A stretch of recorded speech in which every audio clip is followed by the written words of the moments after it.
So GTA 6 could change microtransaction in video games forever.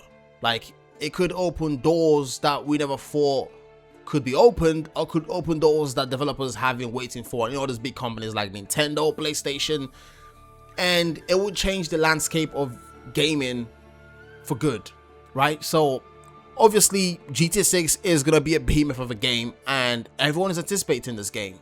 And if you want to see where Rockstar would be going with GTA 6, you need to look back in the previous games and see what steps they've taken. Because obviously, as a company, if you were to release a future game, you're most likely going to test, mechanics, or test, systems in your current game to then be implemented in your future game. So take, for example, GTA 5. We've seen from GTA 5, as time went on, we saw, a full-on implementation of microtransaction from Rockstar. Probably the first game they've ever used, such microtransaction systems on, and it made them a whole ton of money. Shark cards and the cars, the vehicles, the content was great, and people kept coming back for more. Now, eventually, it got to the point where they pulled out. I'm not 100% sure on this, but I know that there was a paywall when it comes to buying vehicles. You had to be part of a GTA Plus membership for you to get new cars in, like early access or something similar to that, or get vehicles that no one in the game could have just because you have a GTA Plus membership. Now, with that being said, we know for a fact that GTA 6 will be coming out with 2 editions, the Standard Edition and the Ultimate Edition.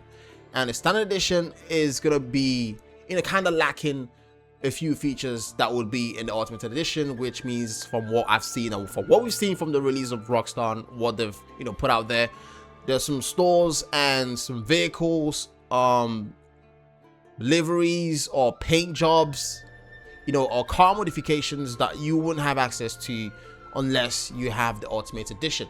Now, thinking about that, one thing I would say is, with that step, I would say Rockstar is being smart about the way they move with the release of the game. So which means, in the future, if you bought the Standard Edition and you wanted to get the Ultimate Edition, you would go buy an Ultimate Edition. Like, you're most likely gonna buy the Ultimate Edition down the line.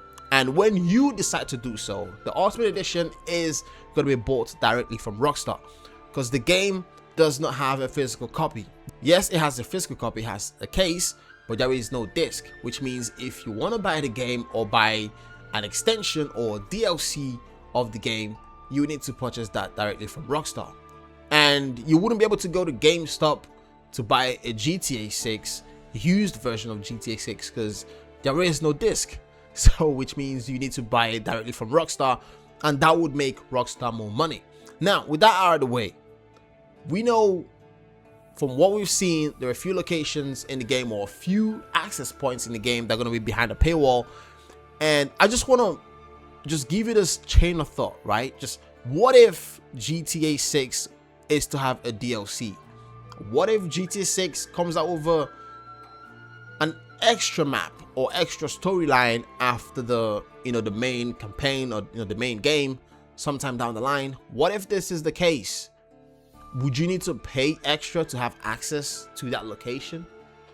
This is just one of the things that I've been thinking about. And with that said, from what we've seen Rockstar doing in GTA 5 Online, where they give us an additional island, which is Cayo Perico,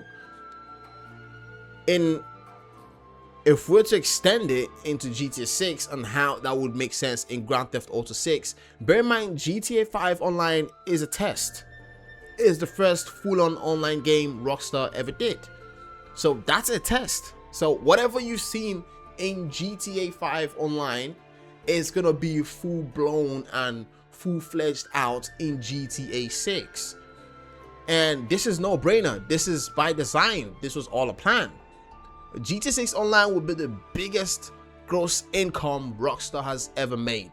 There are going to be locations locked behind a paywall where if you want to get to that location, you have to pay for it. And it's not going to be something that is attached to the game. It's like having to pay inside the game. So you want to get to this location, you pay extra money to get there. It would be built within the game. Like, this is how I see it happening. And sadly enough, this will change the landscape of gaming. Like, I probably might be the first person to say this, I'm not fully sure, but you can just tell that's what's coming, right? So from everything we've seen so far from Rockstar, you know, locking a few items behind a paywall, and that's just a single player only. That's not where the main money is going to come out from. We know the GT Online is where they're going to make a whole lot of money from, and that's where they're going to have to use every tactics available to milk your wallet. Rockstar's already shown that they are willing to lock physical real places behind a paywall. You know, we've seen that with GTA 6 on 2 different editions coming out. We've also seen that, I forgot to mention this, with the Vinewood Clubhouse or something like that in GTA Online, where only GTA Plus members have access to. Now, if you're to imagine, right, just for an example, let's say in the future, GTA 6 Online, or rather, I think it will be called GTA Online this time around, GTA Online would have or might have a DLC, just like we had Cayo Perico in GTA 5, you know, but that was only during a certain mission. And we also know that that was the case due to the limited hardware and, you know, the engine, etc. Like, it was literally an old game.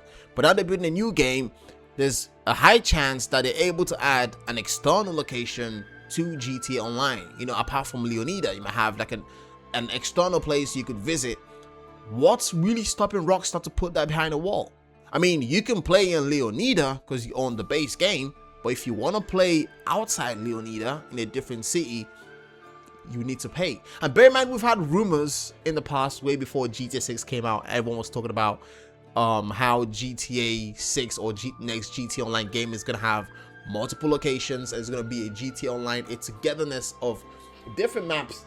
You know, I just tell me I'm going crazy. Like, I keep thinking of all these things, and I can clearly see where this is going. Rockstar won't be selling you weapons anymore. They won't be selling you cars anymore. They will, and emphasis on that will, they will be selling you a whole new map. And that's a whole different ball game. That's the microtransaction or the monetization of the game being part of the game. Yeah. And I'm not gonna lie to you, like, I knew GTA 6 was gonna release and change the whole landscape of gaming. And, you know, only time will tell how far this is gonna go. But the Rockstar I know for a fact GTA 6 is gonna be a hell of a game. But with that being said, let me know down in the comment section below what you think. And I'm gonna catch you guys in my next one. We out.